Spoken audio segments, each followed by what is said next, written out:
there's finally a 5th edition Spelljammer.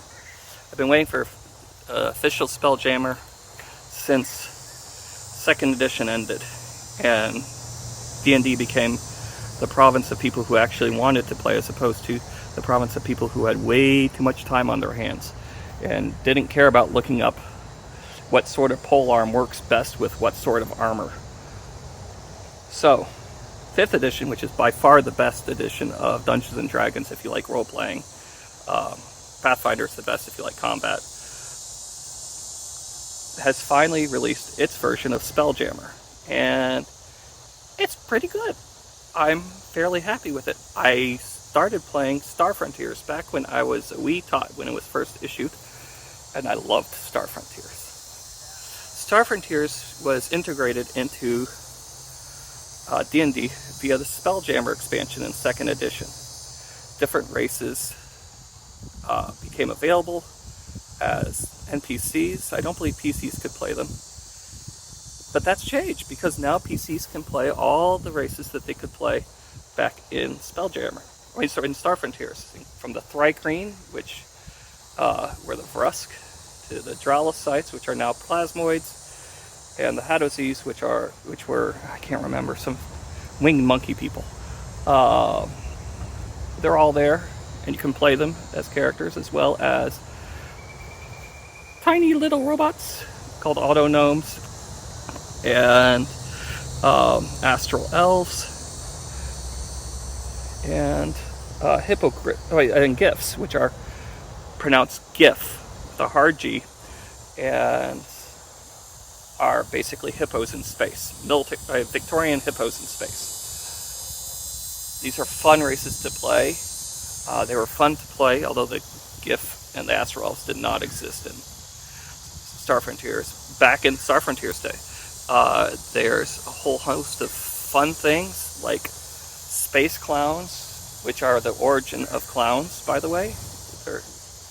Their backstory is great. They come from a planet that was taken over by a Dionysian cult, and then destroyed their planet and have spread ever since. And so clowns are kind of our racial ancestral memory of the horrors of this hedonistic evil.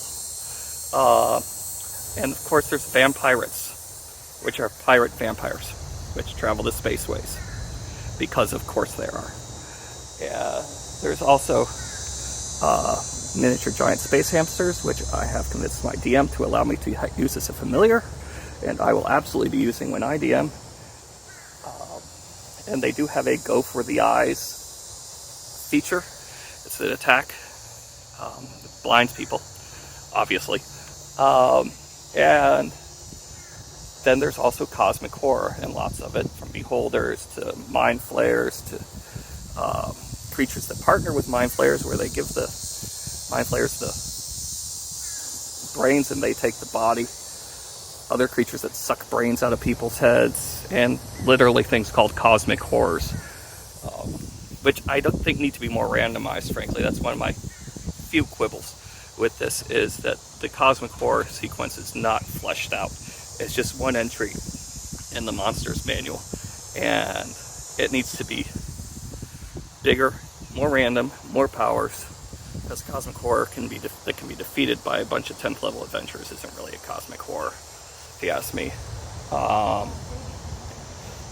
There are solar dragons, there are spaceships that look like wasps, and galleons, and squid.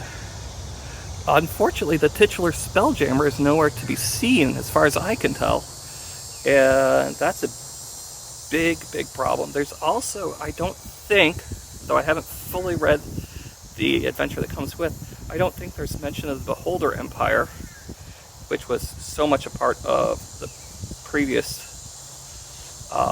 I would love to see splat books regarding Beholders, the Gith, the Mind Flayers, the Astral Elves, and so on, and I hope those come down the pike sooner rather than later, because all those have a lot of depth, and of course also cosmic horror. So on the whole, I think it's a good addition. I don't think it's necessarily geared towards first level and other tier 1 players, because everything's a bit more difficult. So you'll take that into account. But if you once you are a late tier 1, like level 4 and then up, I think it's a pretty good series, and I really recommend it. It's definitely appropriate for end of campaign stuff, because if your characters are overpowered and they're just walking through eldritch gods on your planet, put them up against, you know, a swarm of beholders piloting a dead god. So that'll show them, or at least give them a good challenge. All right, I hope you enjoyed this. This has been Ill-Informed Opinions. I'm Joseph Cadott. Hope to talk to you soon.